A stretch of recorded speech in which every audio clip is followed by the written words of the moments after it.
Captain Ryan Mitchell stepped out of the shuttle and into the grand hall of the Intergalactic Peace Conference. The space station hung in orbit above a neutral planet, a place where the most powerful species in the galaxy came to talk instead of fight. Ryan had been here before, but the sight never got old. Massive pillars stretched from floor to ceiling. Holographic displays showed trade routes, military positions, and peace agreements. Representatives from 100 different worlds moved through the halls. Their shapes and sizes so different that some did not even look like living things. Ryan was tall for a human, with dark hair and sharp eyes that noticed everything. He wore the formal uniform of the Human Alliance, blue with silver trim. His rank badge marked him as a captain, but his real job was different. He was a diplomat. People trusted him because he listened. He did not talk over others. He did not pretend to know things he did not. Other humans had sent him here because he could find common ground, where no common ground seemed to exist. The main conference hall was enormous. Hundreds of delegates filled the seats, each one representing a different species. Some breathed air like humans. Others needed special chambers filled with poisonous gases or thick liquids. The technology in the room adjusted for everyone. Translators converted alien languages into words humans could understand. The heat and light changed, depending on what each species needed to survive. Ryan took his seat at the human section. Next to him sat Ambassador Chun, an older woman with gray hair and keen political instincts. She leaned close and whispered, "The Kalrathi are angry about the mining rights on Sector 7. The Zorn Collective wants the same space. This is going to be bad." Ryan nodded. He had read the reports. Sector 7 held valuable minerals that both species needed. If they did not find a solution, the tension could turn into war. War between these species would be a disaster. Other alien races would pick sides. Humans might get pulled in. Everything the peace conference had built could collapse. The session started. Speakers talked one after another. The Kalrathi representative, a massive creature with 4 arms and gray skin, stood and made demands. He spoke through a translator that made his harsh voice sound almost human. Sector 7 belongs to the Kalrathi people. We found it first. We have the right to mine there. The Zorn delegate was smaller, but moved with sharp, violent energy. Her species had a reputation for being quick to fight. She stood and pointed at the Kalrathi. "Your claim is false. We have documents that prove we discovered the sector. The minerals there are crucial for our survival. We will not back down." The hall grew quiet. This was the moment where things could go very wrong. Ryan could feel the tension rising. Kalrathi security forces moved slightly. Zorn soldiers stood up from their seats. Weapons were not drawn, but everyone knew they were nearby. Ryan made a decision. He stood up. The hall fell silent. Humans did not usually speak unless asked. Ryan was breaking protocol. Ambassador Chun grabbed his arm, but he gently pulled away and stood tall. The conference moderator, a neutral alien from the Etherian race, looked confused. "Captain Mitchell, you do not have the floor." "I request the right to speak," Ryan said, his voice calm and clear. "I have an idea that might help both species." The moderator hesitated.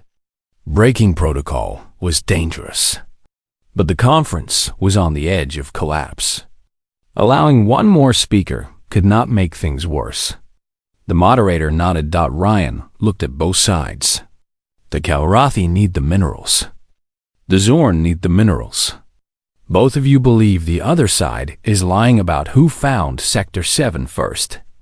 But that is the problem. You are fighting about the past instead of building the future. He paused. Every eye in the hall was on him now. Even the Kalrathi and Zorn had stopped moving. What if you shared the sector? Ryan continued. Not by taking turns. Not by dividing it in half. but by working together. The Kalrathi have better mining technology. The Zorn have better processing equipment. If you combined your skills, you could extract more minerals than either species could alone. You could split the profits fairly. You would both become richer. The Kalrathi representative started to object, but Ryan kept talking. You both say your people need these minerals to survive. If you fight, both of you will lose lives. You will lose resources. You will damage your economies. But if you work together, everyone survives. Everyone gets what they need. You might even become trading partners for other goods. Your people could benefit for generations. Ryan sat down. The hall was absolutely silent. The moderator looked at both representatives. The Kalrathi and Zorn species said nothing for a long moment. Then the Kalrathi spoke. This human idea, it is not what we expected, but it is logical. The Zorn clicked her jaw, a sign of thinking in her species. We would need agreements. Written agreements. Protection for both sides. Of course, the Kalrathi agreed. If this human will help us write the agreements, I believe we can make this work. The hall erupted in quiet discussion. Other delegates began talking to each other. The tension broke like a wave hitting rocks. The conference moderator nodded to Ryan in respect. Over the next 2 hours, Ryan helped both species work out the details. He asked questions. He listened to their worries. He helped them understand what the other side actually wanted. By the time the session ended, both the Kalrathi and Zorn had signed an agreement. They would share Sector 7 and work together. As delegates began leaving the hall, a voice stopped Ryan. It was smooth and cold, like water flowing over ice. Captain Mitchell. Ryan turned. At first, he saw only a shadow. Then she stepped into the light. She was unlike any being Ryan had ever seen. Her skin was pale, almost white, like moonlight given form. Her eyes were deep red, like blood. Her hair was long and black. She wore clothes that seemed to be made of pure silver. She moved with a grace that made other creatures look clumsy. I am Princess Seraphine, she said. Her voice carried power and ancient knowledge. I am of the Valkyrian Empire. I have been watching you during these talks. Ryan straightened. He recognized the name. The Valkyrians were one of the oldest species in the galaxy. Most other species feared them. There were old stories about them drinking blood, about them being creatures of darkness. But Ryan had learned not to trust old stories. Your Highness, Ryan said, and he bowed slightly, showing respect. Seraphine stepped closer. Her red eyes studied his face carefully, as if she was reading something written in his features. You have something that is rare among your kind, she said. You see others truly. You do not fear what is different. You do not assume that conflict is necessary. She paused. I want to know you better, Captain Mitchell. Ryan was not sure how to respond to this. Before he could speak, Seraphine continued. In fact, she said, her voice steady and certain, I want you as my husband. Ryan's breath stopped. Everything else in the room faded away. Did she just propose marriage to him? A human? A Valkyrian princess? Your Highness, I am honored, but I barely know you, Ryan said carefully. Seraphine smiled, and it was not a soft smile. You will learn, she said. I already know what I need to know about you. You have more courage and honor than most beings I have met in 10,000 years. That is worth knowing a human for. She turned and walked away, her silver clothes catching the light as she moved through the crowd. Ryan stood frozen, his mind racing. Behind him, Ambassador Chun grabbed his shoulder. Did that really just happen? She asked, her voice shaking. I have no idea, Ryan replied. The shuttle descended through the dark clouds of Valkyrie. Ryan looked out the window and saw a world unlike anything he had studied in his preparation documents. The sky was purple and gray. Lightning cut across the clouds, but it was not frightening. It was beautiful. Below, he could see crystal structures that rose from the ground like mountains made of glass. They caught the light and threw it back into the sky in patterns that looked planned, intentional. This was not a world that had evolved its cities. It had built them with purpose and art. Ryan gripped the armrest of his seat. He had been thinking about Seraphine's proposal for 3 weeks. He had told her he would not marry her. He had made clear that diplomatic protocol did not allow such arrangements. But when she invited him to visit Valkyrie, to learn about her people and culture, he had accepted. He told himself it was for human-Valkyrian relations. That was technically true, but he also wanted to understand her better. He wanted to know what made a being 10,000 years. See something special in a human captain. The shuttle landed in a massive docking bay. The floor was polished to perfection. When Ryan stepped out, his boots echoed. The air was cool and dry. It smelled like minerals and something else, something ancient and calm. Seraphine waited for him. She wore different clothes now, a long dress of deep red with black jewelry that looked like it was made from dark glass. She smiled when she saw him, and this time there was warmth in it. "Welcome to Valkyrie, Captain Mitchell," she said. "I am glad you came. I know you have questions about my people. I will answer them all." "Thank you, Your Highness," Ryan said, trying to keep his voice steady. "Call me Seraphine," she said. "We are not in the conference hall now. There is no need for titles between us." She led him through corridors of crystal that seemed to glow from within. Guards followed at a distance, but they stayed back, giving them space. As they walked, Seraphine told him the history of her people. "The Valkyrians have lived for a very long time," she began. "Longer than any species you have met. When we were young as a people, we were different. We conquered worlds. We took what we wanted. We were called monsters, and perhaps we were." She did not look sad about this fact. She stated it like someone reporting the weather. But conquest becomes boring. Taking becomes pointless. We changed. They reached a large open area. Ryan could see the city spread out before them. The crystal towers caught the sunset, which was a strange color of orange and green. He had never seen a sunset that color before. "We learned that there is more beauty in understanding than in conquest," Seraphine continued. "We learned that other cultures have value. We do not need to take from them. We can trade with them. We can learn from them. Most of your people think we are vampires because of how we sustain ourselves.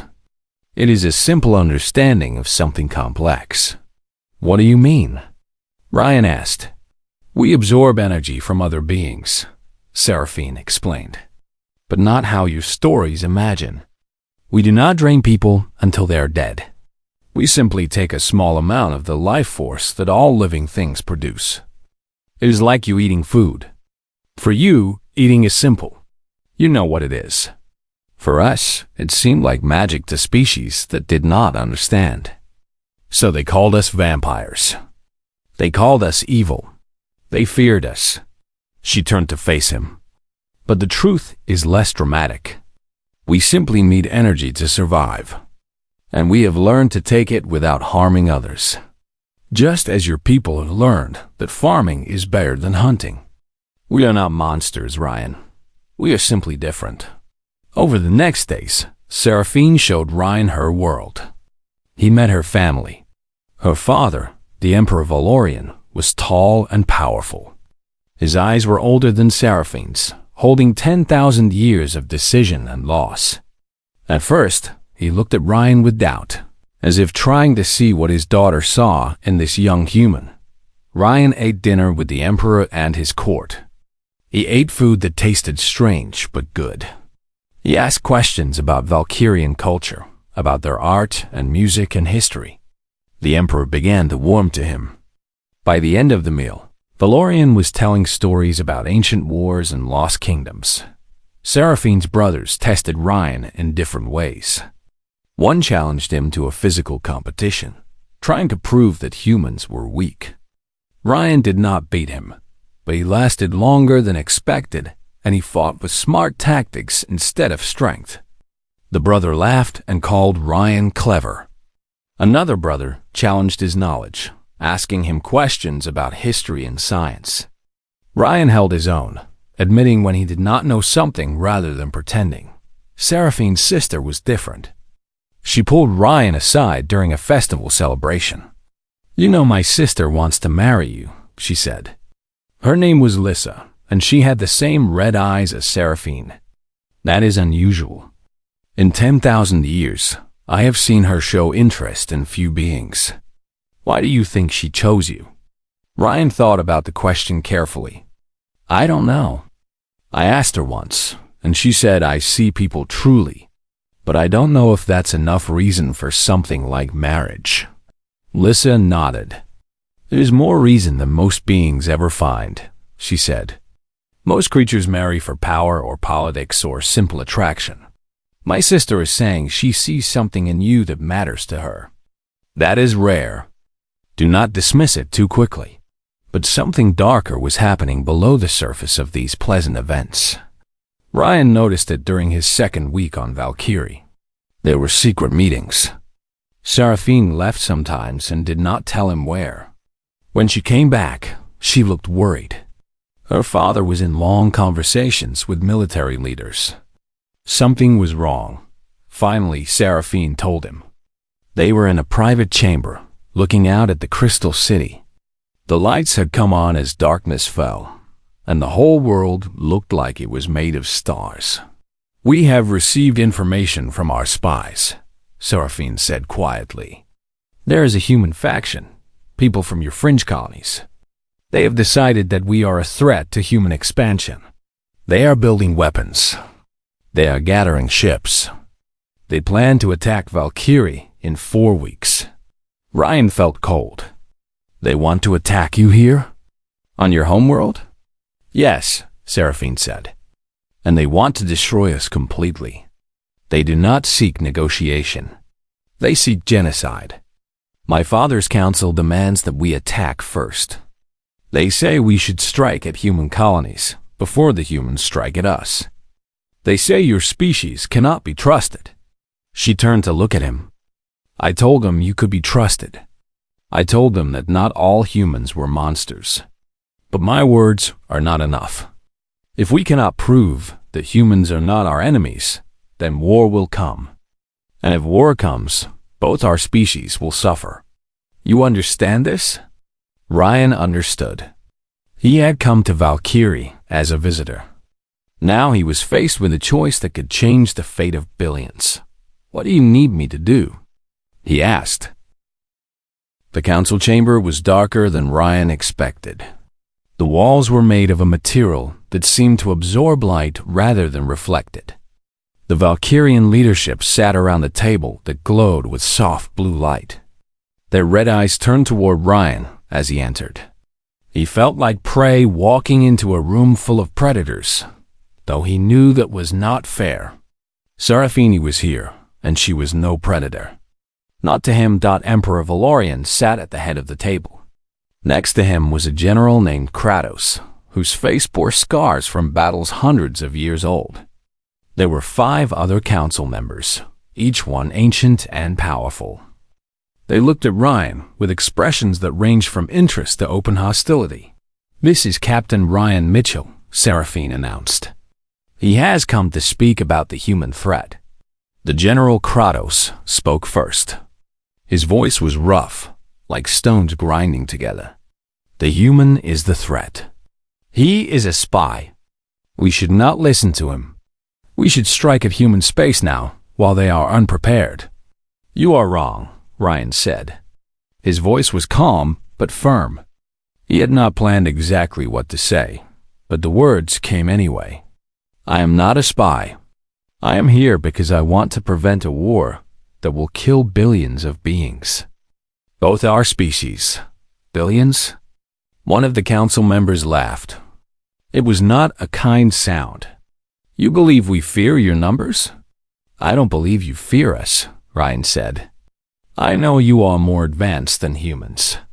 You have weapons we cannot match. But war is not measured only in weapons. It is measured in will and cost and loss. If you attack my people, we will fight back. Yes, you will win eventually. But the cost will be so high that victory will feel like defeat. Kratos stood up. He was massive, easily twice Ryan's size. Words, human words. They mean nothing. Then listen to actions, Ryan said. He pulled out a datapad that Seraphine had given him. It contained information he had gathered in secret during his time on Valkyrie. Military reports, ship movements, weapon placements. This is the human attack force. 40 ships. Maybe 50. They will arrive in 28 days. They do not expect resistance. They believe they will destroy Valkyrie before your fleet can respond. He placed the datapad on the table. Valorian reached out and examined it. His expression did not change, but his eyes narrowed. Where did you get this? The Emperor asked. From my own people, Ryan said. From contacts I have in human military intelligence. They are not part of the extremist faction. They believe in peace, just like you do. They sent this information to me because they knew I was here. Because they wanted to prevent this war. And why should we believe that? Kratos demanded. Why should we trust a human? Ryan looked directly at the general. You should not trust me because I am human. You should trust me because I am giving you the chance to defend yourselves. If I was a spy, I would tell you to do nothing. I would let the attack come.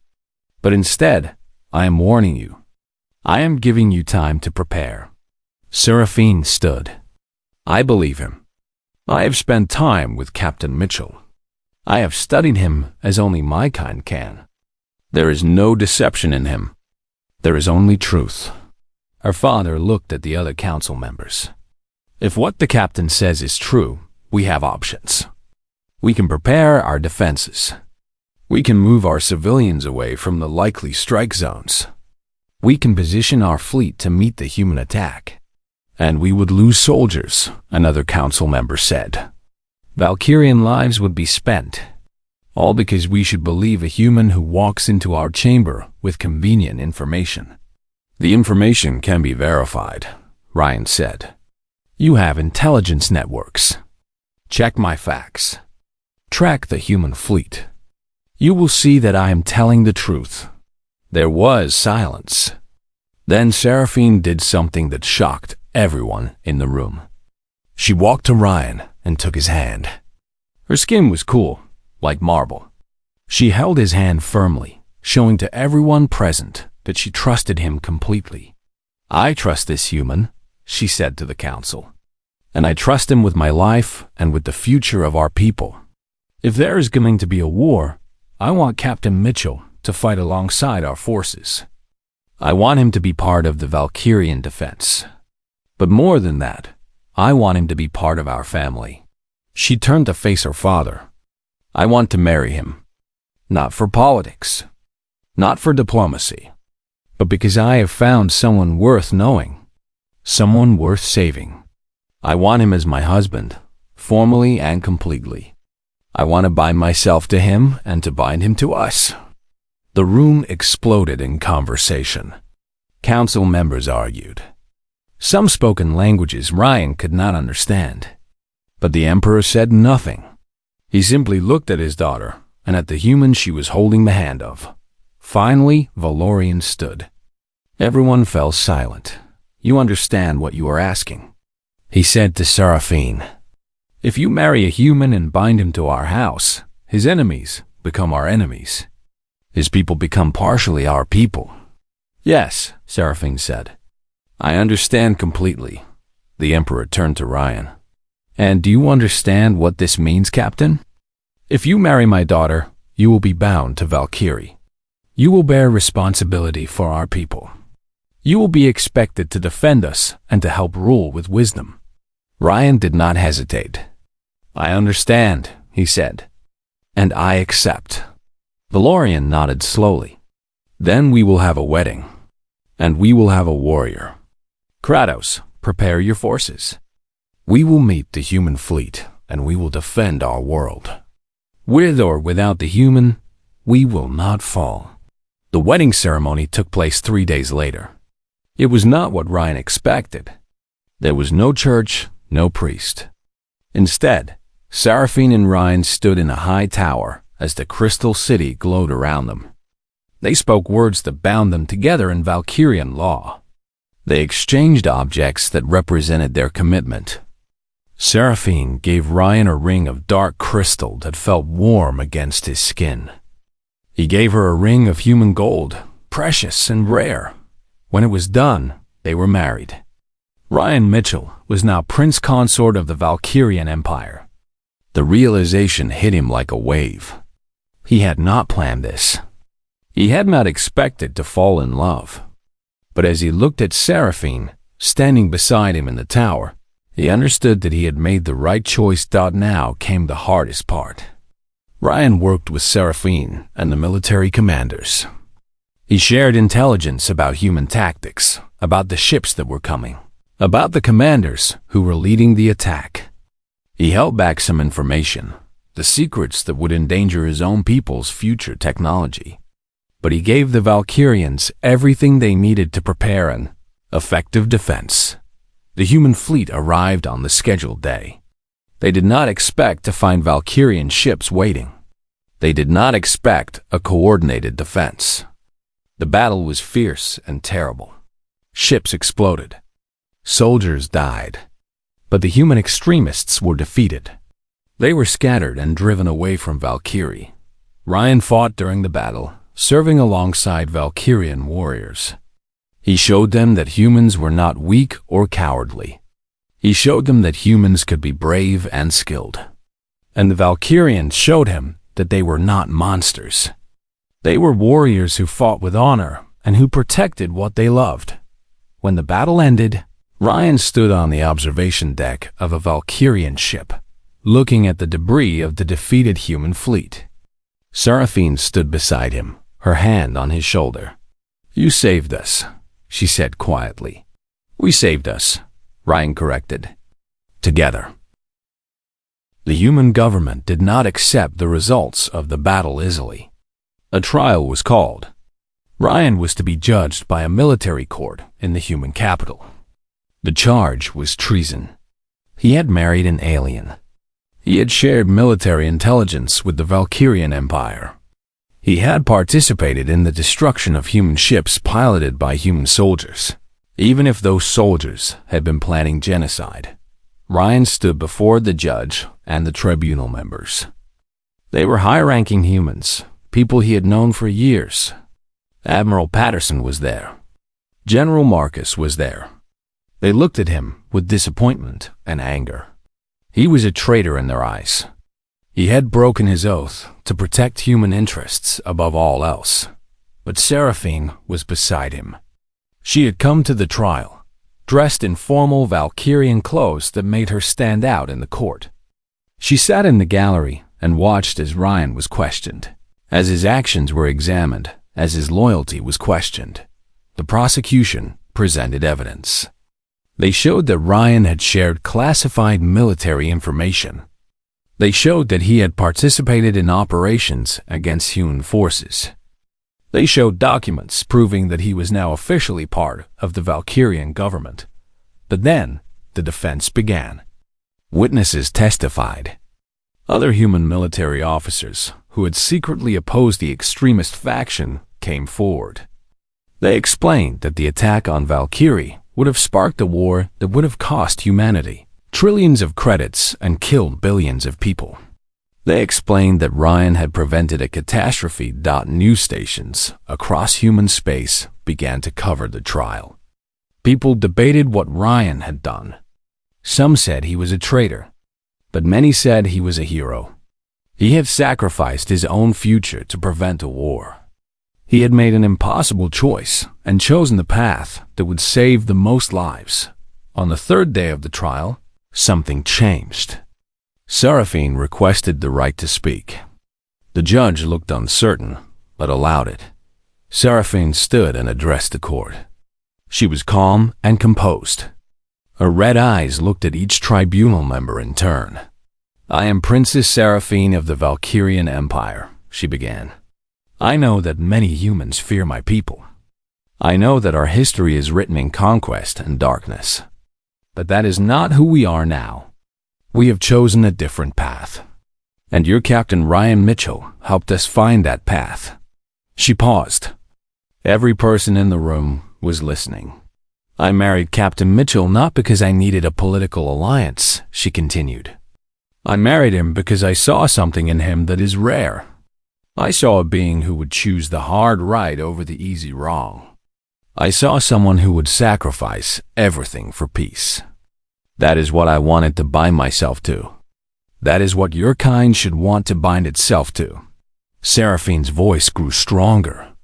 "If you punish this man for saving billions of lives, then you are teaching your young people that morality is dangerous. You are teaching them that loyalty to power is more important than loyalty to what is right. I ask you not to do that. I ask you to recognize that Captain Mitchell did something great." She sat down. The courtroom was silent. The tribunal withdrew to consider their verdict. When they returned, the judge looked uncomfortable. But he spoke clearly.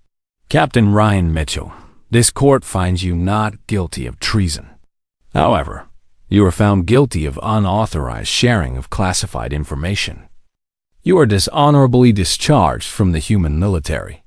You are stripped of your rank and your pension. Your citizenship in the human government is suspended. You are exiled from human space." The words hurt, but they were not the worst judgment Ryan had feared.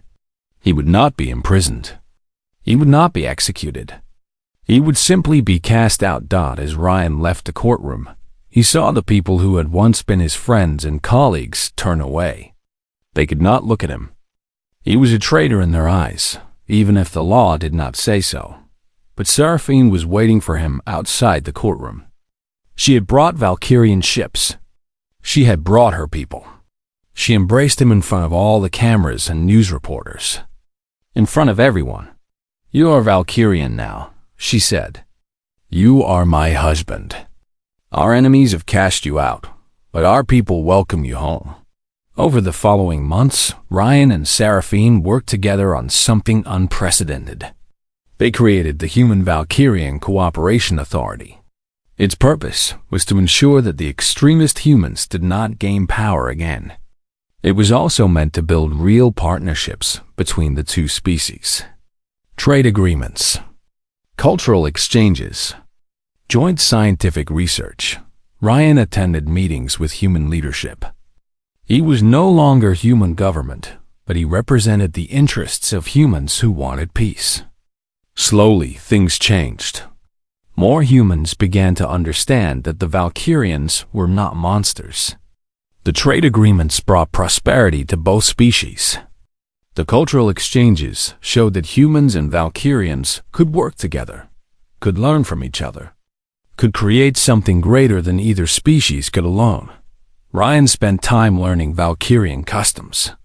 He was not trying to become a Valkyrian. He was trying to become a bridge between two worlds. He learned their language more deeply.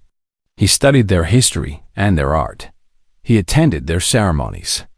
But he did not forget his humanity. He brought human traditions to Valkyrie. He taught Seraphine about human music and human literature. He brought her to understand what made humans unique. And slowly, something unexpected happened. What had begun as a political necessity became genuine affection. Ryan found himself thinking about Seraphine, even when they were not together. He found himself wanting to spend time with her. He found that he cared about what happened to her and to her people. One evening, they were alone in their chambers, looking out at the crystal city below. Seraphine was reading an ancient text. Ryan was reviewing reports about trade agreements. but they were comfortable together. They did not need to talk all the time. They could simply exist in the same space. "I'm sorry," Ryan said suddenly. Seraphine looked up. "For what?" "For not believing you when you first said you wanted me as your husband. For thinking it was just a proposition. For not seeing what you saw." Seraphine smiled. It was a genuine smile, not cold or calculating. It was warm and real. "You see it now. That is what matters. I knew what I wanted from the beginning. But I gave you time to understand what you wanted. That is what love is, Ryan. It is being patient while another person learns to see what you already see." She set down her book and moved closer to him.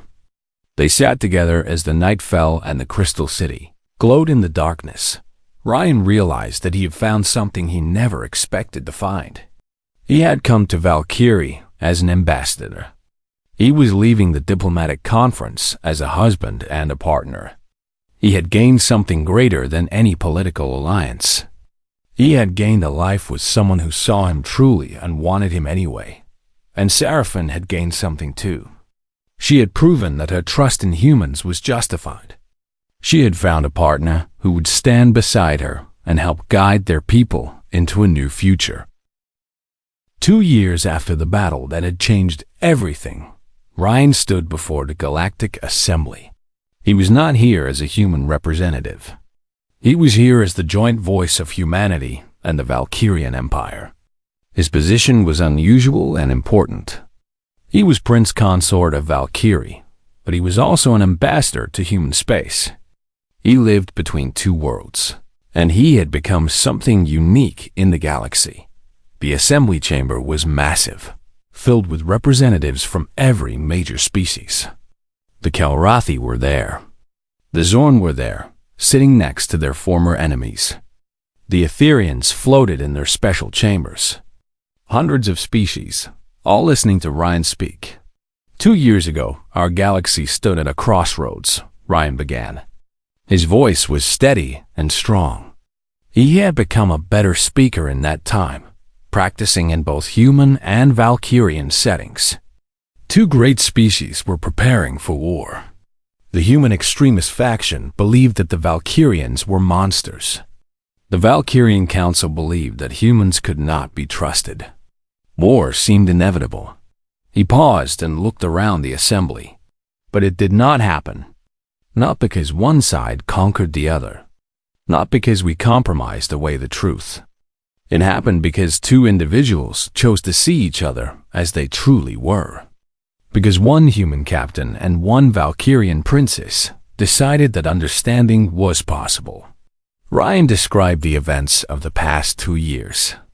The Human Valkyrian Cooperation Authority had grown beyond anyone's expectations. Trade between the species had increased trade by 300%. Joint military exercises had shown that humans and Valkyrians fought well together. Scientific partnerships had produced breakthroughs in medicine and energy production that benefited all the galaxy. But more importantly, Ryan said, "We have shown that different species can build something together. We do not have to fear each other. We do not have to assume that all beings of another species are our enemies. We can judge individuals by their character and their actions. We can choose cooperation over conflict." He looked at the human delegation. Some of them had been the ones who wanted him executed. Now they were beginning to understand that what he had done had benefited humanity. The trade agreements had made human colonies wealthy. The alliance with Valkyrie had made humans safer. "I was stripped of my human citizenship because I married outside my species," Ryan continued. "I was exiled because I chose peace over loyalty to a faction of my own people. And I regret nothing. Because in losing my humanity, I gained something greater.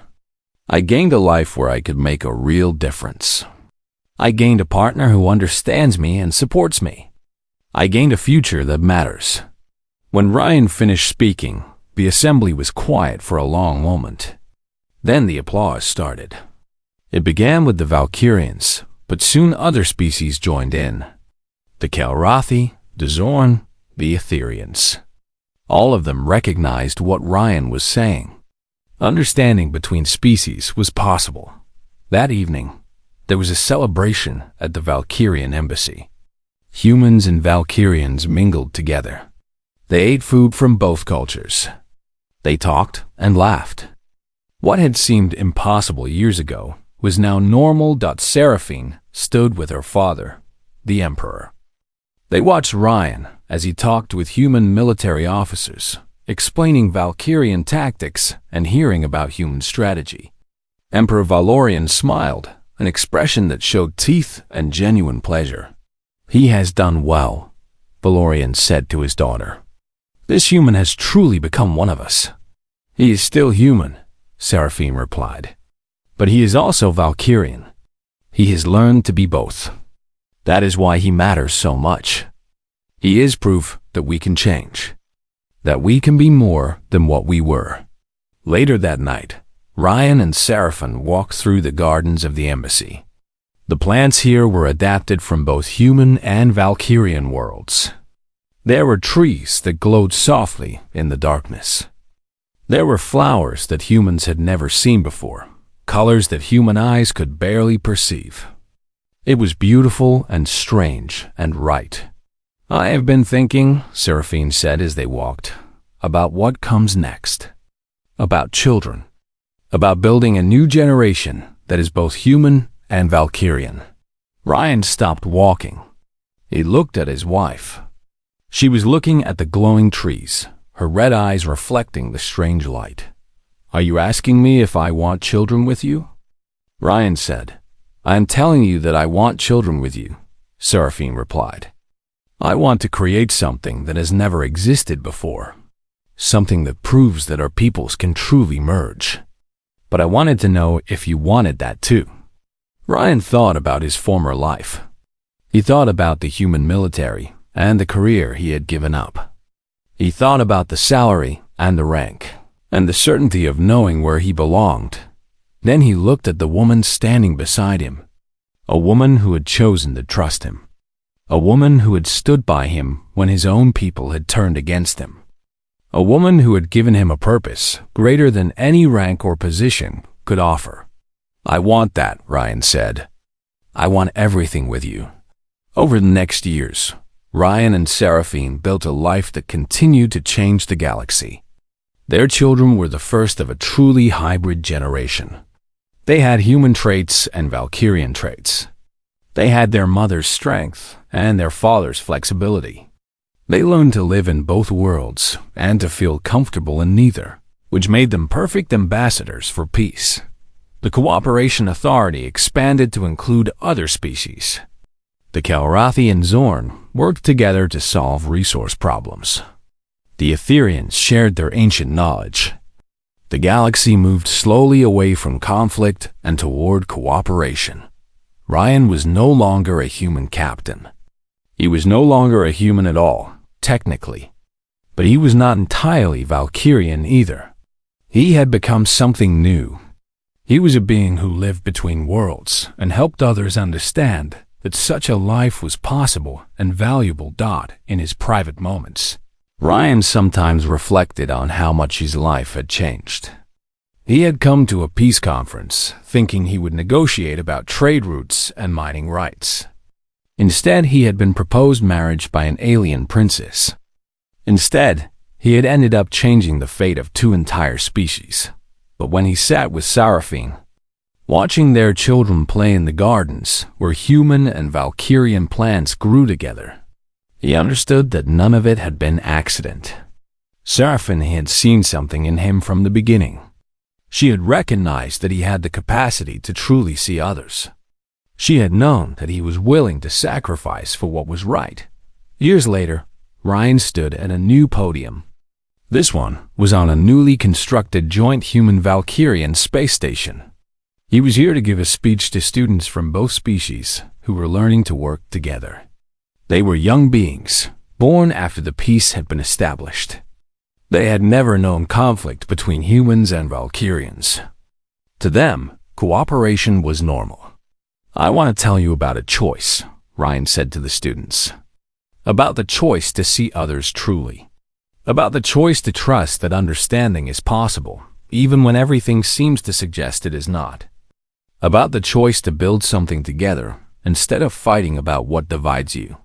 He looked down at the young humans and young Valkyrians sitting together. Many of them friends, some of them more than friends. I was not born to be here. Speaking to you like this, Ryan continued. I was born to be a human soldier, to follow orders and protect human interests above all else. But I was given a choice. I could hold on to that identity, or I could let myself become something new, something more. I chose to become something new. It was the best choice I ever made. He paused and looked at Seraphine, sitting in the front row. She was older now. They both were. Her hair had turned more gray than black. His had turned completely gray. But they looked at each other with the same understanding they had felt from the beginning. Whatever you choose to become, Ryan said to the students, remember that you have the power to choose. You have the power to see others truly. You have the power to build something better than what came before. Use that power wisely. When he stepped down from the podium, the students applauded. But more than that, they understood. They were the generation that would take what Ryan and Seraphine had started and expand it, to create something even greater. Years before, a human captain had walked into a peace conference thinking it would be just another diplomatic assignment. He had left it as a prince consort of an ancient empire. He had been stripped of his citizenship and his rank. He had been exiled and rejected. And he had found that losing everything he thought he wanted had allowed him to gain everything he truly needed. The story would be told for generations. Not as a fairy tale about a human and an alien falling in love, but as a story about the power of seeing people truly, about the strength it takes to choose understanding over fear, about how one person's courage can change the fate of billions. And in the crystal towers of Valkyrie, and in the human colonies scattered across space, that story would give people hope. Hope that peace was possible. Hope that understanding could bridge any gap. Hope that the future could be better than the past. Ryan and Seraphine had come together by chance, or perhaps by destiny. Either way, they had changed the galaxy. And the change had only just begun.